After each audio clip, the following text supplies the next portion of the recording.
What's going on, guys? Welcome to my YouTube channel. If you're new to this channel, this is the Phoenyx 787 channel. I am a guy who lives and works in Japan, but a lot of you guys, you watch my videos because you're about to visit Japan or you're coming to Japan just for business or something like that. And a lot of you guys don't really know what to pack. And there's a bunch of videos out here on YouTube that, tell you guys what you should pack or what you should wear. And I'm here to chime in with my own opinion. Now, I always notice tourists, especially in the touristy areas of Tokyo, they have a bunch of these big ass bags. Like, they carry big huge ones, or they carry multiple huge ones. Whenever I travel, I always pack as little as I can, but I do have a rule that I follow, and that is always be prepared and plan ahead for one extra day.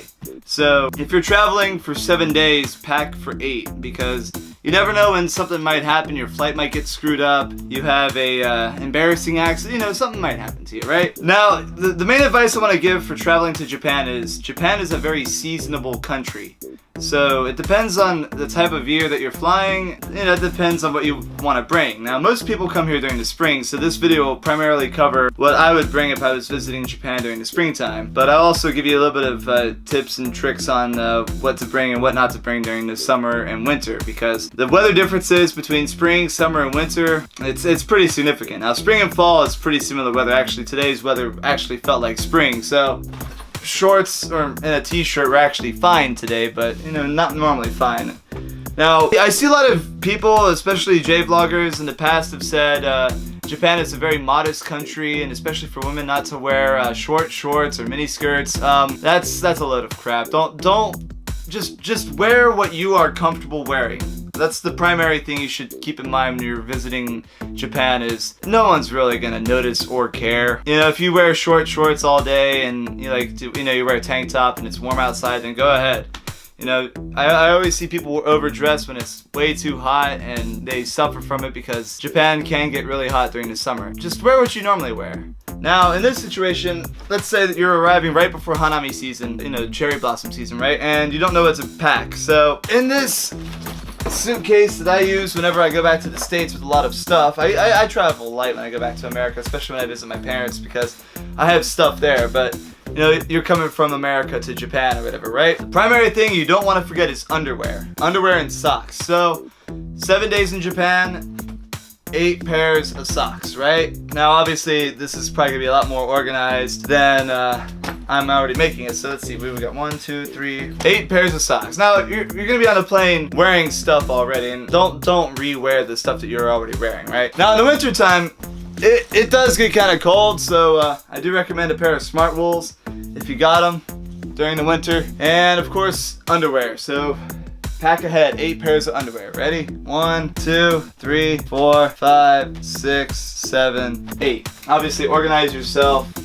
Don't just toss it in like I'm doing. Always have an extra pair of underwear. You never know what's gonna happen. I always recommend, especially for the gentlemen, to wear undershirts. Now, these undershirts, actually, I got these from Uniqlo. These are really, really good undershirts because they just stop the sweat, and when it's summertime, you're gonna sweat. So if you don't have these, then you can get them at Uniqlo, but in America, H&M sells stuff like this too. So once again, you don't want to keep re-wearing these. I have a habit of wearing it once for breezing it, and then a few days later wearing it again, because I do laundry once a week, and I have very little space in my apartment. But if you have that luxury, especially if you're just visiting, definitely don't re-wear these.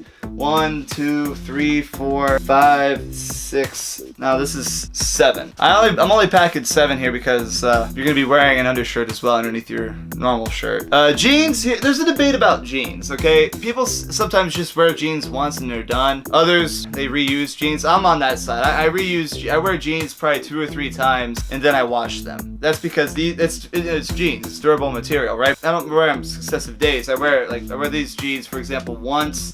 And then a few days later, I wear these again, and likewise. Right? I just took these out of the laundry because I've worn them a lot during Halloween. But these are my most comfortable jeans. So wear your most comfortable jeans on the plane, and then wear them again either the day that you fly back or midweek or something like that, right? But yeah, you're gonna want to wear really comfortable jeans, especially if it's a lot of walking. So 1, 2, 3, and I have 4 pairs of jeans in here. So that's 4 pairs of jeans. And on to the shirts. Again, this is another thing that I pack 8 of. So 8 t-shirts, or you wear whatever type of shirt you like. If you like wearing golf shirts, then wear golf shirts, right? But I like wearing t-shirts, as y'all know. So 1, 2, 3, 4, 5, 6, 7. And then your most comfortable t-shirt wear on the plane, right?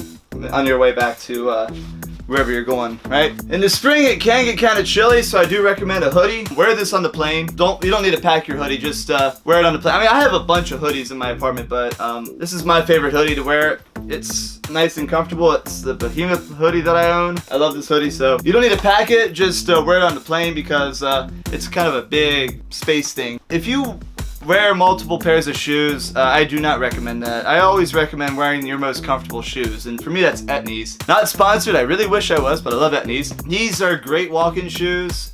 Surprisingly enough, even though they're flat, but they are really comfortable, so you're going to be walking around a lot, especially if you're in Tokyo and Kyoto. You're going to definitely walk around a lot. Wear these on the plane. You probably just need one pair of shoes. If you're wearing dress shoes, put them in this part, in the lid part of your bag, because otherwise it's just taking up space. I do always recommend a nice shirt. I got this nice short sleeve button down. This is perfect for summer and for spring. If you have a long sleeve button down, that's also acceptable, obviously. But this is what I wear to nice restaurants and whatnot. You don't really, they have hangers at the hotel. You don't need the hanger. So keep that in a good spot so it's not going to get in the way. And of course, always make sure you got a belt. Where's my belt? Always make sure you got a belt. Japanese people do not like it when your pants are sagging off of your ass. I don't know if that's still a trend in America or not. I've not been back for a while, so yeah, have a belt with you. I mean, there's different ways of packing, obviously. I mean, I pack usually my underwear in the front pockets because it leaves space in here, but I'm just giving a demonstration. Last but not least, the essentials. If your hair is kind of sensitive like mine, bring your own shampoo, but make sure it's taped because you don't want these things exploding in your bag. If you're going to the beach, you're gonna be outdoors a lot. Bring some sunscreen. You cannot put this obviously in your carry-on bag. This is checked. Camera charger, phone charger, any chargers you need, put those in your backpack.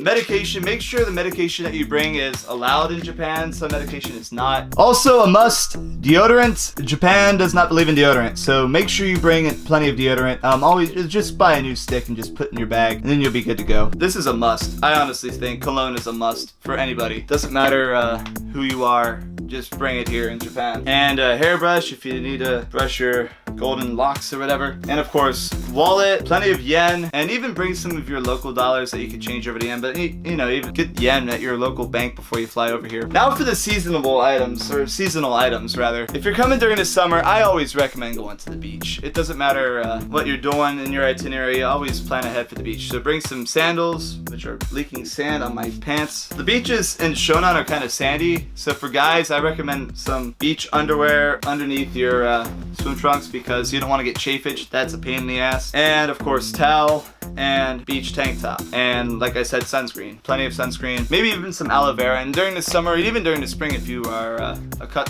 so inclined to. Shorts, belt. Now here's a bit of a hint, and some guys might have this problem. You might have swamp ass over here in Japan. So I always recommend underwear that's kind of moisture wicking like this. This will keep your ass from getting all swampy. And or this stuff here. I forgot what this is called. This is compression underwear. Athletes like to wear this to keep themselves from looking like they're sweating like a freaking rainforest. So Japan is a humid country during the summer, so keep that in mind. You don't want to look like you just shat yourself. Make sure you take care of that by wearing the proper underwear. Now for winter, Japan on the flip side gets really cold, alright? Eschew the tank tops that I just packed earlier. I have these packed away because it's not winter time yet, but I always recommend the heat techs, and they're like long sleeve heat keeping shirts that I wear them underneath my t-shirts usually, and those things are perfect for the winter time. And also wool socks are good. I never wore scarves until I came here, but these are lifesavers, especially around your neck because it's dry. And of course, I got this, the beanie, and a very nice inner-lined jacket because the wind is pretty biting here during the winter. So keep that in mind when you're traveling here. Japan is a very seasonal country, and the locals like to make it a big deal over here. I do recommend sunglasses when it's sunny out because it's a pretty beaming sun. Like it can damage your eyes, and I don't know why locals don't wear sunglasses more than they usually do. But I also recommend a hat. if you're so inclined like I am, especially when it's humid. Humid hair, especially for Caucasian people, humidity is a huge deal for your hair. Those are the essentials. People bring more than they need to, obviously. Like, I bring a watch because I'm very time punctual, but you don't really need a watch. What other things you bring is up to you. Japan's a very safe country. You're not gonna worry about stuff getting stolen. Japan is also very there's not much space for you to store your stuff, especially at some of the hotels that you're going to be at. So keep that in mind when you're traveling, because you don't want to have just stuff laying around and a mess, because when you go to pack up and head back home, it's going to be a nightmare. But I hope this helps out. I hope you guys learned a little bit. If you want any other advice or have any other questions for me, please let me know down in the comments. I'll be glad to answer them. And yeah, thank you guys for watching. I'll see you on the next video. Take it easy, guys.